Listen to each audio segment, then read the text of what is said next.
যে গত কয়েকদিন থেকেই কিন্তু পটুয়াখালীতে ডেঙ্গুর প্রকোপ শুরু হয়েছে এবং সেই প্রকোপটায় কিন্তু ডেঙ্গু আক্রান্ত রোগীর সংখ্যা বাড়ছিল, কিন্তু এখন যেটি দেখা যাচ্ছে আজ থেকে কিন্তু ডেঙ্গুর প্রকোপ পটুয়াখালীতে আবারও কমতে শুরু করেছে। আমরা পটুয়াখালী মেডিকেল কলেজ হাসপাতালে এখন অবস্থান করছি এবং আমরা দেখানোর চেষ্টা করছি যে এই হাসপাতালে যে রোগীরা রয়েছেন তারা কিন্তু আহ, চিকিৎসার জন্য যারা এসেছেন তারা হাসপাতালের বিভিন্ন জায়গায় অবস্থান করছেন। আমরা একটু বিষয় হচ্ছে যে পটুয়াখালী মেডিকেল কলেজ হাসপাতাল নিয়ে যে সংকটটি রয়েছে, সেই সংকটের বড় সমস্যা হচ্ছে যে এখানে পর্যাপ্ত জায়গা না থাকায় রোগীরা হাসপাতালের মেঝে থেকে শুরু করে বারান্দা বিভিন্ন জায়গায় রোগীরা অবস্থান করেন এবং রোগীদের ব্যাপক ভোগান্তি পোহাতে হয়। একটা বিষয় হচ্ছে যে পটুয়াখালী মেডিকেল কলেজ হাসপাতাল এটি 250 হাজার একটি হাসপাতাল হলেও এখানে প্রতিদিন 550 থেকে 600 রোগী নিয়মিত ভর্তি থাকছেন, যার ফলে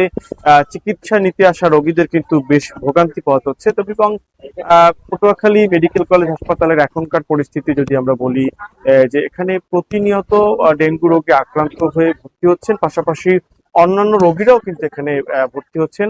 আমরা আজ খবর নিয়ে দেখেছি এ পর্যন্ত 5 জন রোগী ভর্তি হয়েছেন এবং যারা এখানে আসলে চিকিৎসা নিচ্ছেন।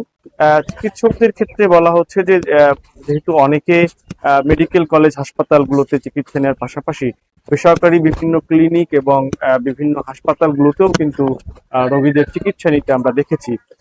পটুয়াখালী মেডিকেল কলেজ হাসপাতালে সব থেকে বড় যে সংকটটি, সেটা হচ্ছে এখানে কিন্তু চিকিৎসা ব্যবস্থার ক্ষেত্রে সব থেকে বেশি সংকট পোহাতে হয়, কারণ এখানে পর্যাপ্ত চিকিৎসক নেই, এখানে প্রয়োজনীয় অবকাঠামো সুযোগ সুবিধা নেই, যার ফলে মানুষের অনেকটা ভোগান্তি নিয়ে চিকিৎসা নিতে হয়।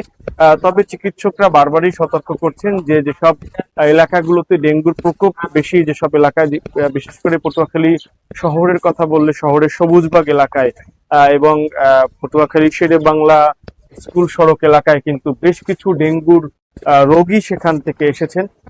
সেই ক্ষেত্রে দেখা যাচ্ছে যে এইসব জায়গা থেকে এইসব এলাকাগুলোতে বিশেষ জোন হিসেবে ঘোষণা করে সেসব জায়গায় পৌর কর্তৃপক্ষ বা স্থানীয় উদ্যোগেও কিন্তু প্রয়োজনীয় পদক্ষেপ গ্রহণ করার কথা বারবার তারা বলছেন, যে ডেঙ্গুতে আক্রান্ত হয়ে চিকিৎসা না করার থেকে ডেঙ্গুতে যাতে আক্রান্ত না হতে হয় সেই ক্ষেত্রে তারা গুরুত্ব আরোপ করছেন।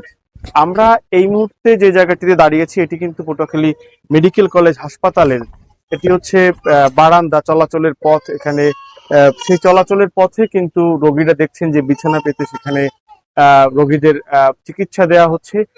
মোট কথা হচ্ছে যে অনেকটা বাধ্য হয়ে কিন্তু এই হাসপাতালে যারা চিকিৎসা নিতে আসছেন তারা বারান্দা, মেঝে থেকে শুরু করে বিভিন্ন জায়গায় যে যেখানে জায়গা পাচ্ছেন সেখানে চিকিৎসা নেওয়ার চেষ্টা করছেন। এখন যেহেতু বর্ষা মৌসুম, সেই ক্ষেত্রে দেখা যাচ্ছে যে এই দুপাশ থেকেই কিন্তু পানি আসে, জন্য বিছানার চাদর দিয়ে তারা কিছুটা নিজেদেরকে রক্ষা করার চেষ্টা করছেন। এরপরও চিকিৎসা চলছে। হাসপাতাল কর্তৃপক্ষ বলছেন তাদের সাধ্যের যে ব্যাপক একটা ব্যবধান, সেই ব্যবধানকে অতিক্রম করে তারা চেষ্টা করছেন তাদের যে পরিমাণে সামর্থ্য রয়েছে তা দিয়ে চিকিৎসা সহ প্রয়োজনীয় সেবা করার জন্য।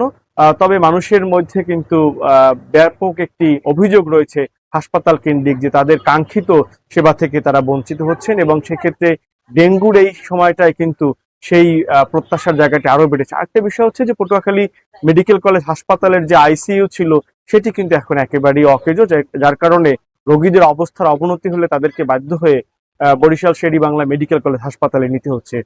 সার্বিক পরিস্থিতি হচ্ছে এমন। পটুয়াখালী মেডিকেল কলেজ হাসপাতাল থেকে ডেঙ্গু পরিস্থিতি নিয়ে আমার কাছে এই ছিল সর্বশেষ।